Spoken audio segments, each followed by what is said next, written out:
우리에게 주시는 하나님 말씀은 역대상 15장 16절에서 16장 6절 말씀입니다.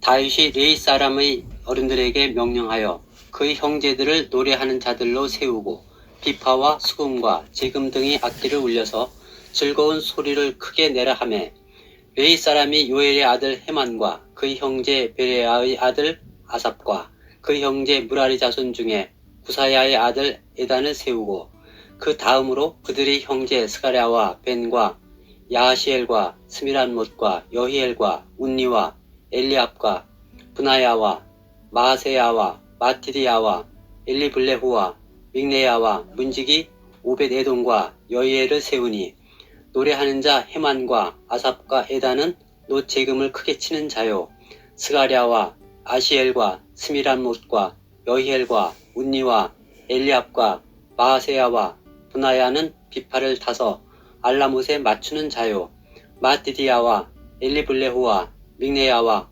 오벳에돔과 여히엘과 아사시아는 수금을 타서 여덟째음에 맞춰 인도하는 자요, 레위 사람의 지도자 그나냐는 노래에 익숙함으로 노래를 인도하는 자요, 베레가와 엘가나는 궤 앞에서 문을 지키는 자요, 제사장 스바냐와 요사밧과 느다넬과 아미세와 스가랴와 브나야와 엘리에셀은 하나님의 궤 앞에서 나팔을 부는 자요, 오벳에돔과 여히야는 궤 앞에서 문을 지키는 자이더라.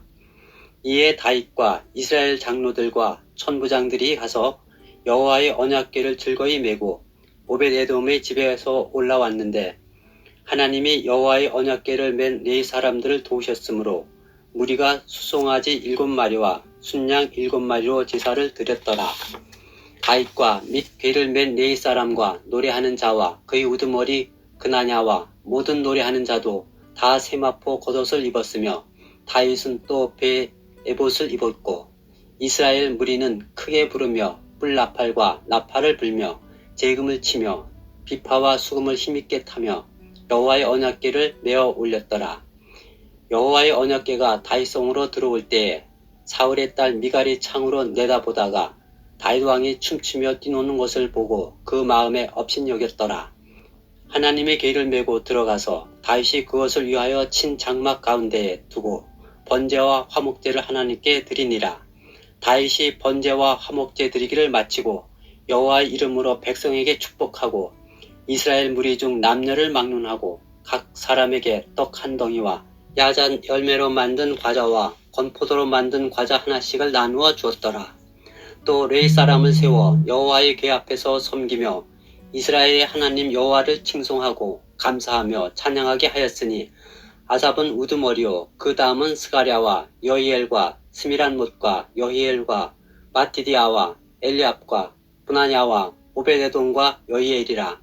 비파와 수금을 타고 아삽은 재금을 힘있게 치고, 제사장 브나야와 야하시엘은 항상 하나님의 언약궤 앞에서 나팔을 부니라. 아멘. 오늘 본문 16절은 다윗이 레위 사람의 족장들에게 명령해서 그의 형제들을 노래하는 자들로 세우고 비파와 수금과 재금 등의 악기를 울려서 즐거운 소리를 크게 내라는 명령으로 시작하고 있습니다. 다윗은 그토록 고대하고 소망하던 언약궤를 예루살렘 성에 안치하게 되어 너무 기쁘고 감격스러웠던 거죠. 그래서 레위 지파 족장들에게 명령해서 노래하고 악기를 연주하는 레위인들을 택하여 찬양대를 구성하게 합니다. 찬양을 통해 하나님께 감사와 기쁨의 마음을 고백하고 싶었고, 다시 언약궤를 돌아오게 하신 하나님께 찬양으로 영광 돌리기 원했던 것입니다. 이미 언약궤를 한번 가져오는 것을 실패했기 때문에 지금의 기쁨은 말로 다할 수 없을 정도로 컸을 것입니다. 16절 이하의 말씀을 보면 지금 다윗이 얼마나 전심으로 하나님께 찬양을 드리고 싶어 하는지를 명확하게 볼 수 있습니다. 찬양대 구조를 보면 세부적으로 역할이 치밀하게 분담되어 있는데요. 먼저 17절을 보면 찬양대 전체를 이끌어가는 지휘자로서 세 사람이 등장합니다. 헤만, 아삽, 에단이죠. 그리고 찬양을 위한 각 부분의 책임자로 스가랴와 벤과 야시엘을 포함한 14명이 세워집니다. 맡은 역할에 대해서도 이제 구체적으로 설명하는데 19절을 보면 헤만과 아삽과 에단은 노스로 만들어진 제금을 치는 자였다라고 말씀합니다. 제금은 타악기로서 오늘날 심벌지와 같은 악기입니다. 찬양대를 지휘하기 위해 곡의 음조나 박자를 조절하기 위해 사용되는 악기인 거죠. 그리고 20절을 보면 스가랴를 포함한 8명의 사람들이 비파를 알라못에 맞추어 치는 자들이었다라고 말합니다. 이 용어들이 다 고대 시대에 쓰여지던 것들이라 낯설 수밖에 없는데요. 여기에 비파는 오늘날 기타와 비슷한 악기로 생각하시면 되고요. 알라못은 원래 처녀들이라는 말로 여성 소프라노에 해당하는 음조를 말합니다. 그래서 비파를 알라못에 맞추어 연주했다는 것은 기타와 같은 악기를 가지고 고음을 연주했다라는 의미입니다. 거기에 21절을 보면 마따디아와 함께한 사람들은 수금을 8째 음에 맞추어 타서 연주했다라고 하지요. 수금은 오늘날 하프와 비슷하게 생긴 악기인데요. 8째 음이란 쉽게 말해 저음을 말합니다. 그래서 수금으로 8번째 음에 맞추어 탔다라는 말은 수금으로 남성의 베이스 음역대를 연주했다는 것을 의미합니다. 이걸 다 정리해 보면 언약궤가 이제 돌아오고요. 다윗이 너무 기뻐서 하나님께 찬양으로 그 마음을 고백하고 영광을 돌리고 싶었고, 그래서 레위 족장들을 시켜서 찬양대를 꾸렸는데 그 찬양대 안에는 지휘자들이 있고 담당자들이 있고 제금을 사용해서 찬양의 박자를 맞추고 비파로 고음을 연주하고 수금으로 베이스음을 내는 그런 아름다운 하모니를 만들 수 있는 사람들로 찬양대가 구성되었구나라는 것을 알 수 있겠습니다. 그리고 이것만이 아니라 노래에 익숙한 그나냐라는 사람이 곡을 리드하는 사람으로 세워지고요. 솔리스트 같은 역할을 하는 거겠죠. 그리고 사람들이 온전히 찬양에 집중할 수 있도록 베랴가를 비롯한 4명이 법궤 주변에서 다른 사람들이 법궤에 접근하지 못하도록 경계하고 지키는 모습을 볼 수 있습니다. 그리고 마지막으로 24절을 보면 제사장 스바냐를 비롯한 7명의 제사장은 언약궤 앞에서 나팔을 불게 했는데 이는 하나님의 권위와 위엄을 선포하는 의미를 갖고 있습니다. 이 전체 내용을 보면 볼수록 참으로 찬양대가 조직적으로 잘 갖춰져 있다라는 것을 알 수 있죠. 각자의 달란트와 역할에 따라 어떤 사람은 지휘자로, 어떤 사람은 노래하는 자로, 어떤 사람은 악기로 고음을 연주하고요, 어떤 사람은 악기로 저음을 연주하고, 노래를 잘하는 사람은 노래를 이끌어가고, 어떤 이들은 나팔을 불며 또 어떤 이들은 법궤에 다른 사람들이 접근하지 못하도록 해서 이런 역할을 맡은 사람들이 자신의 영역을 명확하게 수행할 수 있도록 보호해 주는 겁니다. 결국에 이러한 치밀한 구조를 갖춘 이유는 딱 하나이겠죠. 지금 하나님을 향한 이 기쁨과 감사를 온전히 제대로 올려드리고 싶었던 겁니다. 이토록 다윗에게는 언약궤가 다시 돌아오는 것이 그 어떠한 것보다도 감격스럽고 기쁜 일이었던 것입니다. 그 기쁜 마음이 너무 크니 29절을 보면 다윗이 무엇을 하죠? 춤을 추지 않습니까?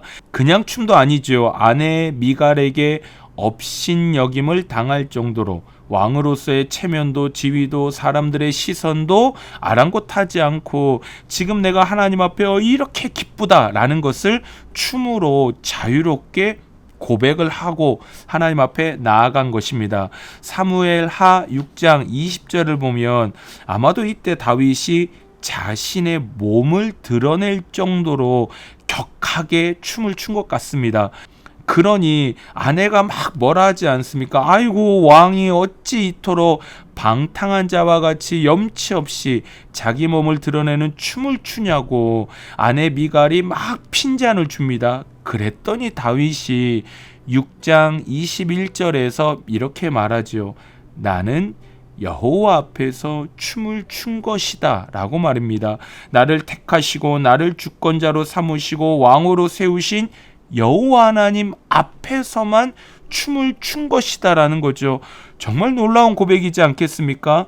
사실 다윗도 대단한 사람입니다. 집에서는 전혀 기대를 받지 못하던 한낱 목동에 불과했던 무명의 소년이었지만 수많은 전쟁을 통해서 위대한 장군으로 서게 되고 결국엔 통일 왕국의 왕이 되지 않았습니까? 인생 역전, 인생 대박을 터뜨린 사람이 다윗인데 우리 같으면 이 정도의 성공 신화를 이루었으면 사람들에게 밤낮으로 자기가 얼마나 대단한 시절을 보냈는지 자랑해도 부족할 판인데 다윗은 끊임없이 무엇을 고백하지요? 자신의 능력과 지혜로 이룬 것이 아니다라고 고백합니다. 모든 것을 하나님께서 하셨다라고 고백합니다. 자신을 선택하신 것도, 자신을 주권자로 왕으로 세우신 것도 모두 하나님께서 하셨다라고 고백합니다. 모든 것이 다 하나님의 은혜였다라고 고백하며 살아갔던 삶이 다윗의 삶이었다라는 겁니다. 그렇기에 다윗은 언약궤가 다시 돌아오기를 그토록 고대하고 소망한 것입니다. 언약궤가 의미하는 것이 무엇일까요? 하나님의 임재이지요. 하나님께서 이스라엘 백성들과 함께 하심을 상징적으로 보여주는 것, 그것이 바로 언약궤입니다. 다윗은 통일 왕국의 왕으로 등극했지만 이 모든 것이 하나님의 은혜로 되어졌다는 것을 끊임없이 고백하는 사람이었기 때문에 하나님의 함께하심, 하나님의 임재를 그토록 사모했다라는 것입니다. 그러니 그 고대하고 소망하던 언약궤가 돌아왔어요. 하나님이 이제 이 백성과 함께하심을 다시 고백할 수 있게 되었으니 어떻게 가만히 앉아 있을 수 있겠습니까? 어떻게 그냥 언약궤가 돌아오는 것을 가만히 보고만 있을 수 있겠습니까? 반대로 하나님의 함께 하심이 없어도 삶을 살아가는데 아무런 문제가 없었던 아내 미갈은 이러한 다윗의 기쁨도 춤을 추는 모습도 도저히 이해할 수 없었던 것이지요. 저는 바로 이러한 다윗의 중심을 하나님이 보셨고 귀하게 여기셨고 그래서 믿음의 왕으로 선택하시고 사용하셨다라고 생각합니다. 여호와의 임재와 함께하심을 전심으로 구하고 갈망하는 삶, 자신은 하루라도 하나님의 임재가 없으면 살아갈 수 없는 연약한 삶입니다라는 고백을 가지고 살아갔던 그 다윗의 고백, 그것을 하나님은 기쁘게 보시고 받으셨다라는 것이지요. 우리 성도님들은 요즘에 어떠한 삶을 살아가고 계십니까?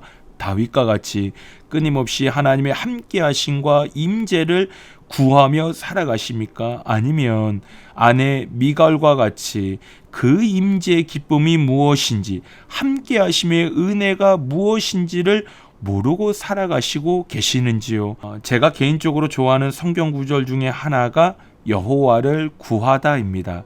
여기에 구하다라는 말은 하나님의 임재를 사모한다는 의미이지요. 하나님의 함께하심을 구하는 것입니다. 소망하기는 우리 성도님들의 삶도 다윗과 같이 매 순간 매일 여호와를 구하며 살아가시는 삶이 되셨으면 좋겠습니다. 여호와의 함께하심과 여호와의 임재를 구하고 갈망하고 소망하셔서 다윗과 같이 하나님의 임재하심을 온전히 경험하며 그 기쁨을 충만히 누리며 살아가시는 우리 모든 성도님들의 은혜의 삶이 되시기를 주님의 이름으로 축원합니다. 우리 말씀을 기억하며 기도하실 때 다윗과 같이 하나님의 임재와 함께 하심을 진실로 사모하며 살아가는 삶이 되게 하소서. 우리 교회를 위해서 기도해 주실 때는요, 8월 17일부터 19일까지 진행되는 대학부 여름 수련회 가운데 찬양의 기쁨과 말씀의 은혜와 기도의 부르짖음이 충만케 하소서. 우리 두 가지 기도 제목 가지고 주님 앞으로 나아가겠습니다. 함께 기도하겠습니다.